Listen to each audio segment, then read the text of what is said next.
for me on January the 8th, and I've never even really observed one other than one you did many years ago. So I was hoping you might help us. A couple other guys have the same question, I think, to know what you would say the non-negotiables of an installation service could be. Well, it might surprise you to say that I'm not necessarily an advocate of an installation service as such anyway. I think I've said this to other people, we have a way of sort of creating big events for ceremonial reasons. I think the inauguration is you show up, the church begins, you lead them, you preach. That should be sufficient. but I think from the standpoint of the fact that you get somebody else to preach or you get somebody else to introduce you, it's not like an ordination or something like that where you're having people lay hands on you to affirm you that you're going to go through that, or if you haven't gone through that. But I think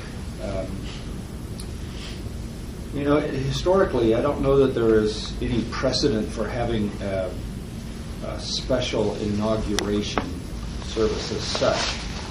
It's fine to do that. I think it's more important if the first Sunday when you launch that you be the preacher.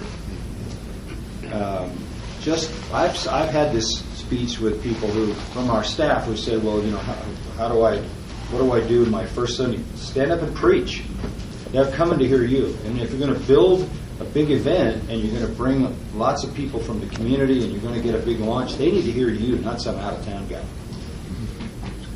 So you just need to start, get up to the plate and go for it. I think it would be nice to get as much exposure in the community as you can, get as many people to come and find out what you're doing, put your best foot forward. But I don't think it's a time for the people in the church to praise you. It's a time for you to get up and do what you do and let the people who come judge that. That's the most important thing. So to make it the best you can in terms of the character and nature of the service, obviously, I would do everything I could to saturate the community any way you can about this launch. But I think, the idea that you would bring somebody in like me or somebody else, and I'm not trying to get out of doing this, but that just defers the reality of what that church is. And I think it's more important when you're a big event to make sure they hear you than to hear some guy from out of town. So just step up. It's game time. Other questions? John, can you talk briefly about membership for us?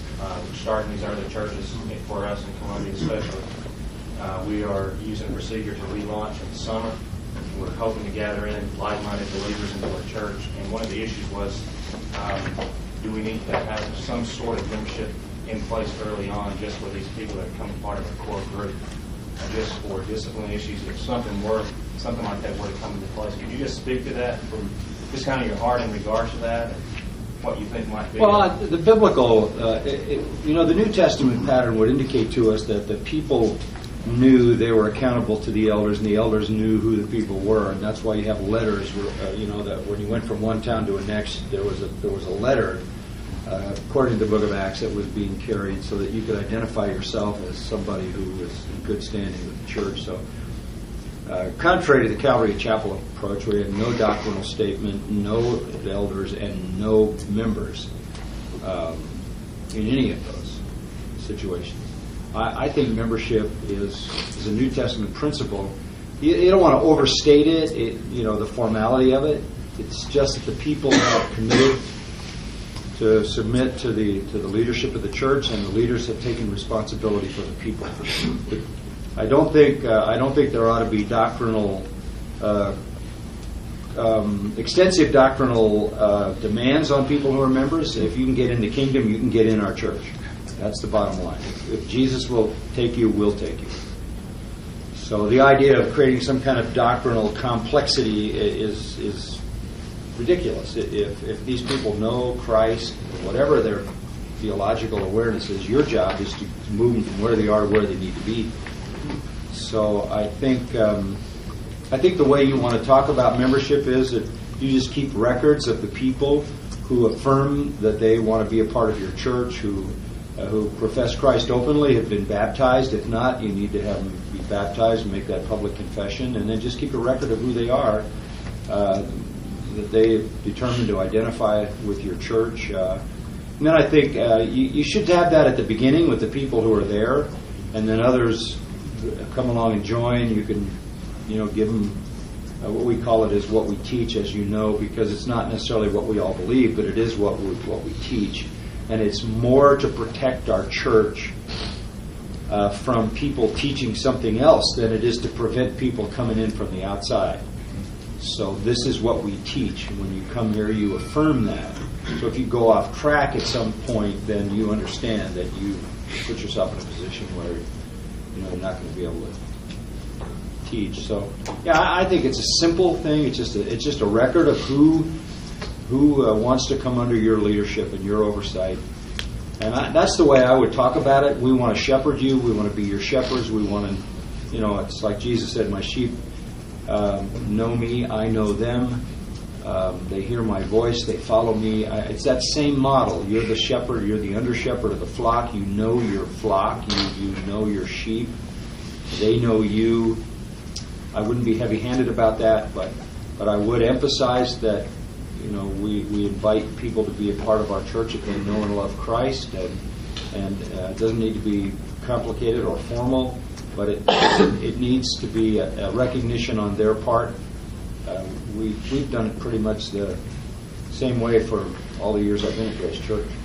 Application, testimony before a deacon or an elder, find out about baptism, and then receive them with a right hand of fellowship month after month after month. And it's not threatening, it's not overbearing, it's not demanding, it doesn't assume that they have to believe certain things or not believe certain things.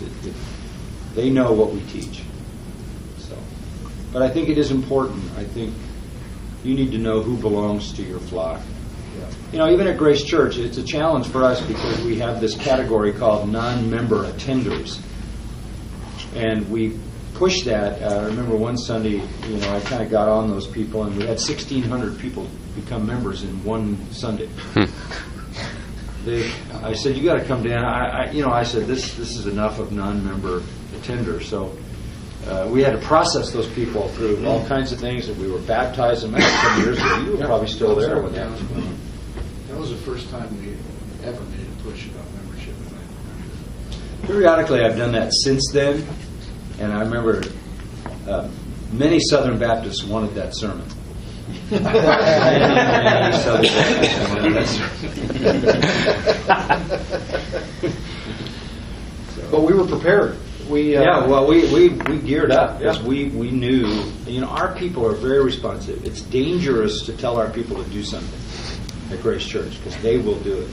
Here's an illustration. I mentioned last Sunday that our offerings had been down 2 weeks. Some of you were there. Did you hear me say that? That our offerings had been down inexplicably 2 weeks. And last Sunday's offering was $130,000 over the week before.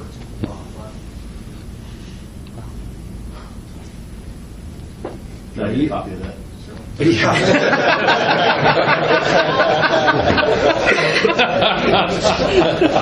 I'm amazed, and it hasn't always been that way, but that's an indication that people love their church. That's an indication that people love their church. They love their church. Not always been like that at Grace Church. There have been very difficult, challenging times. But you're getting off on the right foot, and the people who come are going to come with that expectation. You love them, they'll love you back, and when they love you, they'll trust you, and you can lead them. I think membership has always been very important to me. Baptism is very important to me because it's a direct command. I don't know how you get around it.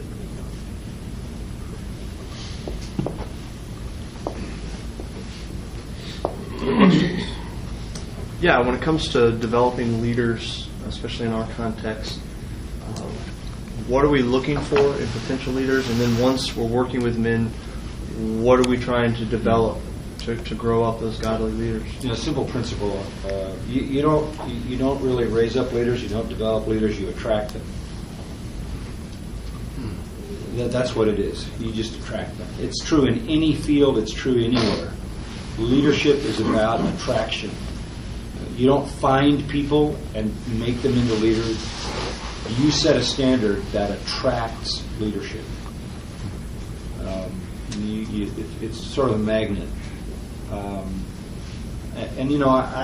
think I understood this a little bit at the very beginning because I decided to start a men's Bible study, and I didn't pick people to come. I basically said, if you want to come, come. And as you set the standard where you are setting it for personal virtue, for biblical fidelity, for diligence in ministry, you will attract those kinds of people. I mean, it's the old birds of a feather flock together. It's just an axiomatic. If you behave like Mark Driscoll, you'll attract a whole lot of wannabe Mark Driscolls. That's what you'll have. If you act like Robert Schuller, you'll attract a whole bunch of Robert Schuller wannabes. That's what leadership is. It's attraction. And so when you through the years and years, I didn't go find Lance Quinn. I didn't go find Rich Gregory. I didn't go find any of you guys who came to the seminary. I didn't even know you when you showed up. But why did you all come? You were all leaders that I wouldn't know and didn't know. You were attracted by the character of the ministry. Is that not true? By the character of the seminary, by the convictions of the seminary. That's why you came. And that is how you lead. You will never attract people beyond your influence, beyond what you communicate by your diligence and your zeal and your consistency and your character. That's how you build leadership. You may have to spot people and stick them in places to serve, but that's different. And you'll find some transitions. You'll find as the years go by, as your ministry is more defined and clearer, and you can tell them what you believe now, but as years go by and months go by, and it becomes apparent this is what you really believe, and you're starting to reach out a little bit. You won't have any trouble with leaders. You will attract the people who love what you love and desire what you desire. The challenge early on is that the pool's not big enough, maybe to cover everything. But you've already attracted some people, right? There's already a group there, and you distribute responsibility to them, offload it from yourself. And that's encouraging. I was talking to Rick Holland yesterday, and I said, how's it going in Kansas City? And he said, now that I'm here, in a church that's, I think, 250 people, something like that. He said, I have to do everything. I mean, theoretically, I have to do everything. And he said, I've never had so much time to study. Never had this kind of time to study at Grace. Well, you would think that at Grace Church, you would have so many people doing so much. But what you really have is so many people draining you, pulling on you for a zillion things. This is my life. And now all of a sudden, he's got people who want to do everything so he can study. So, they get it. So you will, over a period of time, by the character of your ministry, attract the people for all the right reasons. I can't say this strongly enough. Whatever the nature of your ministry is, that's the kind of people it will attract. And if you attract all the wrong people because you're the wrong guy, you got all kinds of problems that you're unwilling to deal with, impossible to deal with. So set the standard as high as possible, and you'll attract the kind of people who will multiply your capability to minister and broaden your impact. Does that help? Yeah. Immensely. So what your responsibility is, I would say, is to make that influence as wide as you can. Take every opportunity